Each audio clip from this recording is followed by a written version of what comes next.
Hello everyone, welcome back to Xylem learning. Akshay സാറാണ് മകളെ. Akshay sir ഇന്ന് നിങ്ങളുടെ മുന്നിൽ വന്നിരിക്കുന്നത് നമ്മുടെ ബയോളജിയിലെ ചില ഇൻട്രസ്റ്റിംഗ് ആയിട്ടുള്ള ഫാക്ട്സ് ഡിസ്കസ് ചെയ്യാനാണ്. സോ ഓൾറെഡി നിങ്ങൾ തമ്പനയിൽ എന്ത് ചെയ്തിട്ടുണ്ട്, ഈ കാര്യങ്ങളെല്ലാം കണ്ടിട്ടുണ്ട്. സോ നമുക്ക് ഒട്ടും സമയം കളയാതെ എന്ത് ചെയ്യാം, നമുക്ക് ആരംഭിക്കാം. എല്ലാ മക്കളും ഉഷാറായി തന്നെ പഠിക്കുന്നുണ്ട് എന്ന് തന്നെ സാറ് കരുതുന്നു. സോ നമുക്ക് തുടങ്ങിയാലോ? യെസ്. അപ്പൊ നമ്മൾ ആദ്യത്തെ ഫാക്ട്, ഒന്നാമത്തെ ഒരു ഫാക്ട് ഇവിടെ നോക്കിക്കേ. നമ്മുടെ ഭൂമി, നമുക്കറിയാം നമ്മൾ ജീവിക്കുന്നത് നമ്മുടെ പ്ലാനറ്റ് ഏതാണ്ടാ എർത്ത് ആണ് അല്ലെ. The only one planet that supports life അല്ലെ. ജീവനെ സപ്പോർട്ട് ചെയ്യുന്ന ഒരേ ഒരു പ്ലാനറ്റേ ഉള്ളൂ നിലവിൽ. അതേതാണ് നമുക്കറിയാം നമ്മൾ നിൽക്കുന്ന നമ്മുടെ ഭൂമി തന്നെയാണ് അല്ലെ. അപ്പൊ നമ്മുടെ ഭൂമിയിൽ ഒരുപാട് ഇനം ഇൻസെക്റ്റുകൾ ഉണ്ട്. അപ്പൊ ഇൻസെക്റ്റുകളെ കുറിച്ചാണ് പറയുന്നത്. There are various species of insect. ഒരുപാട് ഇൻസെക്റ്റുകൾ നമ്മുടെ ഭൂമിയിലുണ്ട്. നമുക്കറിയാലേ, വണ്ടുകളുണ്ട്, പിന്നെ ചില ബീറ്റിൽസ് ഉണ്ട്, പിന്നെ ഡ്രാഗൺ ഫ്ലൈ, അങ്ങനെ ഒരുപാട് ഇൻസെക്റ്റുകൾ നമ്മുടെ ഭൂമിയിലുണ്ട്. ഏകദേശം ഒരു എസ്റ്റിമേഷൻ പ്രകാരം പറയുകയാണെങ്കിൽ ഏകദേശം 20 മുതൽ 30 മില്യൺസോളം എന്തുണ്ട്, ഇൻസെക്റ്റ് നമ്മുടെ ഭൂമിയിലുണ്ട്.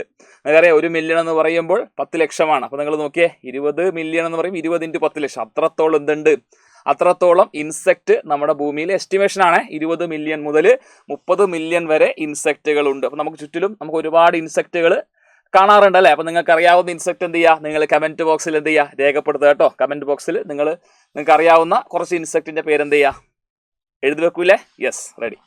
അടുത്ത ഫാക്ട് നമ്പർ 2. നിങ്ങൾക്കറിയാം നമ്മുടെ എല്ലാവരുടെ വീടുകളിൽ ഭക്ഷണ പദാർത്ഥങ്ങൾ അല്ലെ, ഫുഡ് പാർട്ടിക്കിൾസിനൊക്കെ ഭക്ഷിക്കാൻ വരുന്ന ഒരാളാണ് ആര്? ഈ കാണുന്ന ആള് കോക്രോച്ച് അല്ലെ. നമ്മുടെ കൂറ എന്ന് നമ്മൾ പറയല്ലേ, കോക്രോച്ച്. ഈ കോക്രോച്ചിന്റെ ഒരു ഇൻട്രസ്റ്റിംഗ് ഫാക്റ്റ് ആണ് നമുക്ക് അടുത്തതായി പറയാനുള്ളത്. നമ്മുടെയൊക്കെ തല, നമുക്കറിയാം തല വളരെ ഇമ്പോർട്ടൻ്റ് ആയിട്ടുള്ള ഒരു ഭാഗം തന്നെയാണ് അല്ലെ. ബോഡിയുടെ ഏറ്റവും ഇമ്പോർട്ടൻ്റ് ആയിട്ടുള്ള ഭാഗം തന്നെയാണ് ഈ ഹെഡ് എന്ന് പറയുന്നത്. ഈ ഹെഡ് നമ്മൾ കട്ട് ചെയ്ത് കളഞ്ഞു കഴിഞ്ഞാൽ തീർച്ചയായിട്ടും നമുക്ക് സർവൈവ് ചെയ്യാൻ പറ്റില്ല, നമ്മൾ മരിച്ചു പോകും. എന്നാൽ കോക്രോച്ചിന്റെ ഒരു ഇൻട്രസ്റ്റിംഗ് ഫാക്ട് എന്താണെന്ന് വെച്ച് കഴിഞ്ഞാൽ, cockroach is the only insect which can live without their head. അതായത് കോക്രോച്ചിന്റെ തല വെട്ടി മാറ്റിയാലും ഒരാഴ്ചയിലധികം എന്ത് ചെയ്യും, കോക്രോച്ചുകൾ എന്ത് ചെയ്യും, ജീവിക്കും. അതാണ് കോക്രോച്ചിന്റെ മറ്റൊരു ഇൻട്രസ്റ്റിംഗ് ആയിട്ടുള്ള ഒരു ഫാക്ടർ എന്ന് പറയുന്നത്. എങ്ങനെയുണ്ട്, ഇൻട്രസ്റ്റിംഗ് അല്ലേ? യെസ്. മൂന്നാമത്തെ ഒരു ഫാക്ടറിലേക്ക് പറഞ്ഞു കഴിഞ്ഞാൽ, നമുക്കറിയാം ഇത് കാണിച്ചിരിക്കുന്ന കടുവ ആയിക്കോട്ടെ, ടൈഗർ ആയിക്കോട്ടെ, അപ്പുറത്ത് കുറെ കാറ്റ് കാണാം അല്ലെ. കുറെ കാറ്റ് ഫാമിലി വരുന്ന ആൾക്കാരാണ്. ഈ കടുവയായാലും സിംഹമായാലും നമ്മുടെ വീടുകളിൽ കാണപ്പെടുന്ന പൂച്ച അല്ലെ, പൂച്ചയൊക്കെ ആയാലും എല്ലാം എന്താണ്, കാറ്റ് ഫാമിലിയാണ്. അപ്പൊ കാറ്റ് ഫാമിലിയുള്ള ആളുകൾക്കുള്ളൊരു പ്രത്യേകത എന്താണെന്ന് വെച്ച് കഴിഞ്ഞാൽ, അവർക്ക് നല്ല രീതിയിൽ കാഴ്ച ശക്തിയുണ്ട്. Excellent vision. നോക്കിക്കോളൂ, they have excellent vision, good sense of hearing. ചെറിയൊരു അനക്കം വന്നു കഴിഞ്ഞാൽ തന്നെ അവരെന്ത് ചെയ്യും, വളരെ കൃത്യമായിട്ട് വളരെ ഷാർപ്പായിട്ട് എവിടെയാണോ സൗണ്ട് വന്നത് ആ ഒരു ഏരിയയിലേക്ക് അവർ ശ്രദ്ധിക്കുന്നത് നിങ്ങൾ കണ്ടിട്ടുണ്ട്. നിങ്ങളുടെ വീട്ടിലെ പൂച്ചയെ തന്നെ നിങ്ങൾക്ക് എക്സാമ്പിളൊക്കെ എടുത്ത് നോക്കിക്കഴിഞ്ഞാൽ മനസ്സിലാവും. അതുപോലെ തന്നെ ഈ കാരണങ്ങൾ, അത് എക്സലന്റ് വിഷനും അതുപോലെ തന്നെ ഗുഡ് സെൻസ് ഓഫ് ഹിയറിംഗ് എന്തിന് സഹായിക്കുന്നുണ്ട്, അവരെ വേട്ടയാടാൻ, അതായത് അവർ ഇരയെ പിടിക്കാൻ വേണ്ടി അവരെ എന്ത് ചെയ്യുന്നുണ്ട്, സഹായിക്കുന്നുണ്ടെന്നാണ് പറയുന്നത് കേട്ടോ.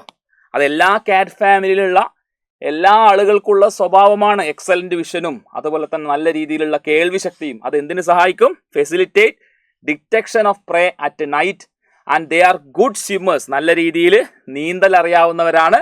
അതുപോലെ തന്നെ മീനിനെ പിടിക്കാനൊക്കെ നല്ലൊരു കഴിവും ആർക്കുണ്ട്? കാറ്റ് ഫാമിലിയിലുള്ള ആളുകൾക്കുണ്ട്. അത് നല്ലൊരു അറിവാണ് അല്ലേ, ശരിയല്ലേ? യെസ്.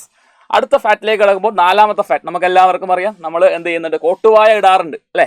എന്തിനാണ് ഈ കോട്ടുവായ ഇടുന്നത്? വളരെ ഇമ്പോർട്ടൻ്റ് ആണ്. നമുക്കറിയാം നമ്മളൊക്കെ ശ്വസിക്കും അല്ലേ. നമ്മൾ എങ്ങനെയാണ് ശ്വസിക്കുക? നമ്മൾ ഇൻഹെയിൽ ചെയ്യും, എക്സെയിൽ ചെയ്യും. അപ്പൊ ഇൻഹെയിൽ ചെയ്യുന്ന സമയത്ത് ഓക്സിജൻ നമ്മുടെ ലങ്സുകൾ എന്ത് ചെയ്യുന്നുണ്ട്, ബ്ലഡിലേക്ക് കലർത്തുന്നുണ്ട്. തിരിച്ച് കാർബൺ ഡൈ ഓക്സൈഡ് ആണ് നമ്മൾ റിലീസ് ചെയ്യുന്ന കാർബൺ ഡൈ ഓക്സൈഡ് ആണെന്ന് നിങ്ങൾക്ക് എല്ലാവർക്കും അറിയാം.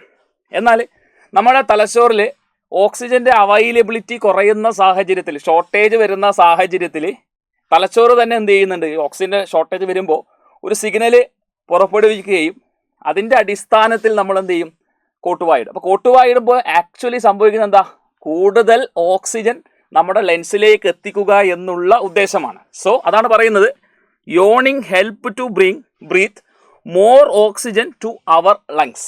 അപ്പോൾ നമുക്കറിയാം അല്ലേ, നമ്മൾ ചില സമയത്ത് നല്ല രീതിയിൽ ടയേർഡ് ആയിരിക്കുന്ന സാഹചര്യത്തിലൊക്കെ നമുക്ക് എന്ത് ചെയ്യാറുണ്ട്, കോട്ടുവായി ഇടാറുണ്ട് അല്ലേ.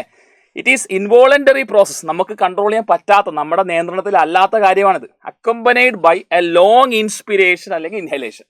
അതായത് നമ്മൾ കോട്ടുവായിടുമ്പോൾ എന്താ ചെയ്യുന്നത്, വായു ധാരാളമായി നമ്മുടെ വായ്ക്കകത്തേക്ക് പ്രവേശിക്കുകയാണ്.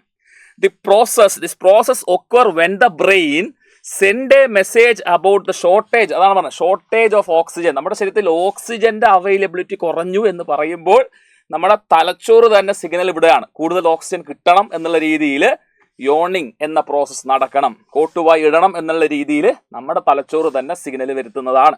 അങ്ങനെ നമ്മൾ യോൺ ചെയ്യുന്നു. ഇൻട്രസ്റ്റിംഗ് അല്ലേ? യെസ്. ഫൈനൽ ഫാക്ട്, നമ്മുടെ കണ്ണിൻ്റെ, നമുക്കറിയാം കണ്ണ് നമ്മൾ എക്സ്റ്റേണലി നോക്കിക്കഴിയുമ്പോൾ നമുക്ക് കാണാൻ പറ്റുന്ന ഭാഗമാണിത്. അതിൽ നിങ്ങൾക്ക് വൈറ്റ് റീജിയൻ കാണാം, അതുപോലെ തന്നെ ബ്ലാക്ക് റീജിയൻ, നമ്മൾ ഐറിസ് വരുന്ന ഭാഗം കാണാം. ഈ ആൻറ്റീരിയർ പാർട്ട്, കണ്ണിൻ്റെ മുൻവശത്ത് ആ ബ്ലാക്ക് വരുന്ന ഭാഗം ഐറിസ് ആണെന്നറിയാം. അതിൻ്റെ മുകളിലായിട്ട് സ്ക്ലീറയുടെ തന്നെ ഒരു ഭാഗമുണ്ട്, that is called cornea. Transparent ആയ ബൾജ്ഡ് ആയിട്ടൊരു ഭാഗമാണ്. നമ്മൾ സൈഡ് വ്യൂ നോക്കുമ്പോൾ നമുക്കറിയാം ഇതാണ് ആ ബ്ലാക്കിഷ് റീജിയൻ. അതിൻ്റെ മുകളിലായിട്ട് ഒരു ട്രാൻസ്പെറൻ്റ് ആയ ബൾജ് ചെയ്തിരിക്കുന്ന ഭാഗം കാണാം, അതാണ് കോർണിയ. നമ്മൾ ഓർഗൻ ട്രാൻസ്പ്ലാന്റേഷനിൽ കോർണിയാണ് എന്ത് ചെയ്യുന്നത്, ട്രാൻസ്പ്ലാന്റ് ചെയ്ത് മാറ്റി വെക്കുന്നത്. അപ്പോൾ ഈ കോർണിയ എന്ന് പറയുന്ന ഭാഗം, അതിൽ രക്തക്കുഴലുകൾ ഇല്ല എന്നുള്ളത് തന്നെയാണ് അതിൻ്റെ പ്രത്യേകത. അതിലേക്ക് രക്തം സപ്ലൈ ചെയ്യുന്നില്ല. അങ്ങനെയാണെങ്കിൽ നമുക്കറിയാം നമ്മുടെ ശരീരത്തിൻ്റെ എല്ലാ ഭാഗത്തും ലിവിങ് ആണെങ്കിൽ നമുക്കറിയാം അതിൽ എന്ത് ആവശ്യമുണ്ട്, ഓക്സിജനും കാര്യങ്ങളും ആവശ്യമുണ്ട്. അപ്പോൾ എങ്ങനെയാണ് രക്തക്കുഴലുകളൊന്നും ഇല്ലാത്ത, രക്തം എത്താത്ത കോർണിയക്ക് എങ്ങനെയാണ് ഓക്സിജൻ ലഭിക്കുന്നത്? Cornea receive oxygen directly from the air. അതാണ് ഇമ്പോർട്ടൻ്റ് ആയിട്ടുള്ളൊരു point. The cornea, the front portion of eye is unique. Unique എന്ന് പറഞ്ഞാൽ അതിന് മാത്രമായ ചില സവിശേഷത, യുണീക്കാണത്. Unique part of entire human body which lack blood supply. അവിടെ ബ്ലഡ് സപ്ലൈ എത്തുന്നില്ല. അങ്ങനെയാണെങ്കിൽ എങ്ങനെയാണ് ഓക്സിജൻ അത് ലഭിക്കുന്നത്? It receive oxygen directly from the air. Directly എയറിൽ നിന്ന് എന്ത് ലഭിക്കുന്നു? ഓക്സിജൻ അതിന് ലഭിക്കുന്നു. അപ്പോൾ ഇത്രയുമാണ് നമുക്ക് ഡിസ്കസ് ചെയ്യാനുള്ള ഫാക്റ്റ്. വരുന്ന വീഡിയോകളിൽ കൂടുതൽ ഫാക്ട്സ് ഉൾപ്പെടുത്തിക്കൊണ്ട് സാറ് വീണ്ടും നിങ്ങളുടെ മുന്നിലേക്ക് വരുന്നതായിരിക്കും. ഇതുപോലുള്ള ഉപകാരപ്രദമായിട്ടുള്ള വീഡിയോസ് നിങ്ങൾക്ക് ഇനിയും ലഭിക്കണമെങ്കിൽ നിങ്ങൾ ഇനിയും ഈ ചാനൽ സബ്സ്ക്രൈബ് ചെയ്തില്ലെങ്കിൽ ഇപ്പോൾ തന്നെ ഈ വീഡിയോക്ക് താഴെ കാണുന്ന സബ്സ്ക്രൈബ് ബട്ടൺ പ്രസ് ചെയ്തുകൊണ്ട് തൊട്ടടുത്തുള്ള ബെല്ലൈക്കൺ ഇനേബിൾ ചെയ്ത് ഞങ്ങൾ അപ്ലോഡ് ചെയ്യുന്ന ഇതുപോലുള്ള വീഡിയോസ് നിങ്ങൾക്ക് നോട്ടിഫിക്കേഷൻ ലഭിക്കുന്നുണ്ടെന്ന് ഉറപ്പുവരുത്തുക. തുടർന്ന് വീണ്ടും മറ്റൊരു വീഡിയോയിൽ കാണുന്നതായിരിക്കും. It's me Akshay, signing off. By.